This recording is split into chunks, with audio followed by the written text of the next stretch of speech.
this has always been true, but it's especially true right now. There's a lot of innovation to be had, and innovation comes from, I'll give the credit to this school, from integrative thinking, from thinking really, really hard and putting pieces together that nobody else has put together yet, right? Everyone talks about how the iPhone isn't really an original creation, it's all these other things that Apple put together, but it's in putting it together that way that it's original. And this is really, we had some really cool examples of this. I'll talk about one that's easier to understand, but I'll put it together in its complicated pieces so you can see it's obvious in hindsight.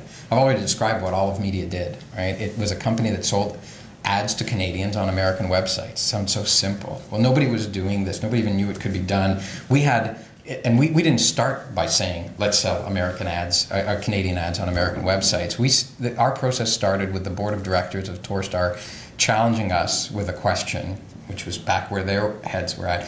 When will the website of the Toronto Star generate as much profit as the Toronto Star does today?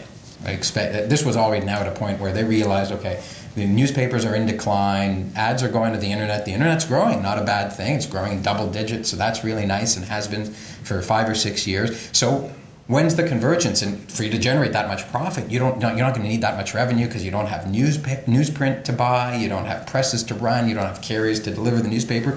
Maybe you only need to get to $100 million to generate the kind of profit that a $300 million newspaper was generating.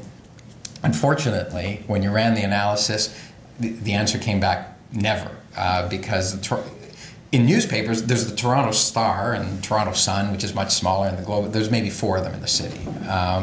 And they capture all of the money that goes to newspapers. On the web, there's, well, just the other day, 58 million websites went down and nobody really noticed, right? That's how much fragmentation there is on the internet. And that was the problem. The Toronto Star was the 101st most popular website in Canada. Right? The #1 newspaper, 101st, not even in the top 100 in Canada. And that meant not only that we got a very small share of the advertising, we didn't even get like what our relevant share was, because the big advertisers get the first dollars, and we kind of got the scraps. And we would have to have grown at a rate that was 10 times the rate we had been growing on a compound annual rate for 5, 10, 15 years to even start to approach the revenue level that we would need to approach what the profit level of the newspaper was.